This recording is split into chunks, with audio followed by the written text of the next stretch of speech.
The catalyst for World War I was the assassination of Archduke Franz Ferdinand in 1914. By transcending social barriers, rules, and norms, women in World Wars I and II, as well as the interwar period, were able to make a significant impact on the course of the wars and fight for their own rights along the way. La Dame Blanche was an undercover network located in Belgium during World War I that observed railroad, airfield, and road activities. Railroad traffic both towards and away from Germany was observed day and night, and each report was collected and verified before being transported to the English agents located in the Netherlands. Thanks to the efforts of La Dame Blanche, no German military convoy could enter occupied areas with Allied knowledge by the end of World War I. Women made up a large amount of the agents in La Dame Blanche as it was easier for them to observe the tracks without raising concerns. At the end of the war, La Dame Blanche had over 1,000 official members, but some of them were never recognized for their efforts. Edith Cavell was a British nurse who worked in German-occupied Belgium and helped hundreds of British, French, and Belgian soldiers escape the Germans. Cavell worked in a Red Cross hospital located in Belgium, where she treated soldiers no matter what their nationality was. Through her work, she helped around 200 British, French, and Belgian soldiers escape Belgium and travel to the Netherlands.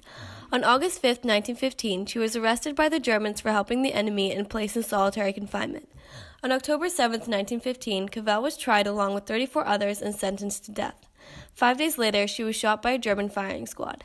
Cavell's execution caused outrage in Britain and across Europe, and Cavell became a symbol of the Allied cause, with her image plastered across recruitment posters around Britain.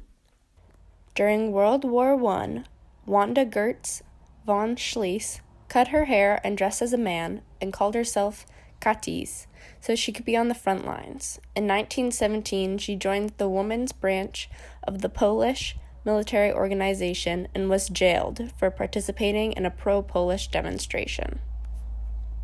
Grace Banker was a telephone operator who served during World War I operating for the American Expeditionary Forces in the U.S. Army Signal Corps.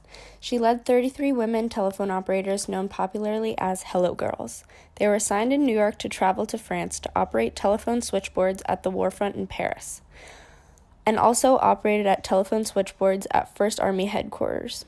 Despite the crucial effort that the Hello Girls had on the war, they were not initially given recognition as members of the military.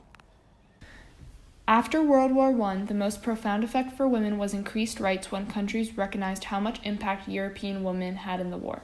In 1918, the year the war ended, women in Britain were given the right to vote. Shortly after the war ended, women in Germany and all newly created countries except for Yugoslavia were allowed to vote. Due to the pressure forced upon them by suffrage groups and all that women did in the war, major politicians made the decision to allow women in their respective countries to vote.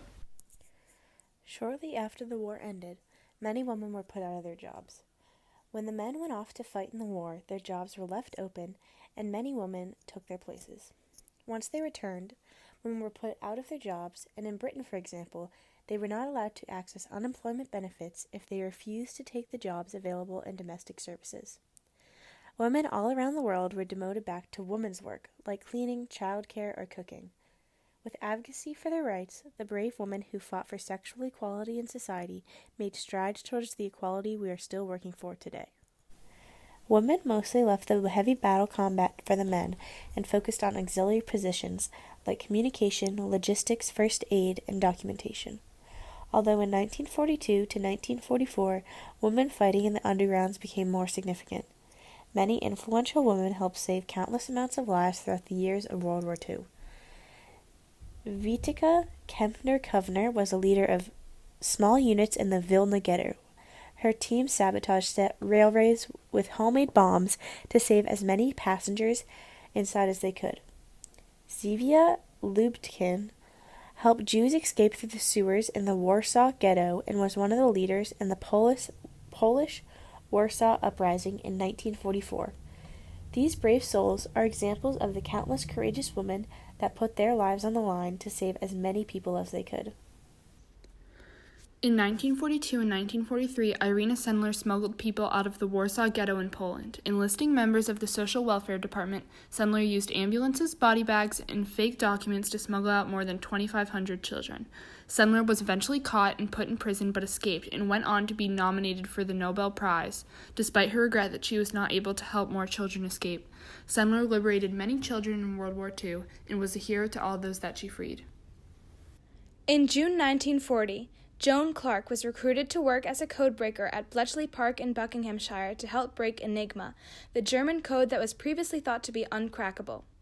Joan assisted in a cryptanalytic process designed by Alan Turing, the leader of the team, and was an essential figure in the cracking of Enigma, a feat which historians estimate shortened World War II by 2 years. In 1942, Anne Frank, a young Jewish girl, hid from the Nazis with her family in a small annex in Amsterdam. Anne documented this period of her life in her diary. In 1944, Anne and her family were discovered and captured by the Nazis. Anne later died in 1945 at the Bergen-Belsen concentration camp only a few weeks before liberation. Anne's diary was published by her father, the only surviving member of her family, in 1947. It is full of wisdom and intellect, and to this day it reminds people of the tragic loss of potential suffered during the Second World War. The concluding event to World War II was the Potsdam Conference.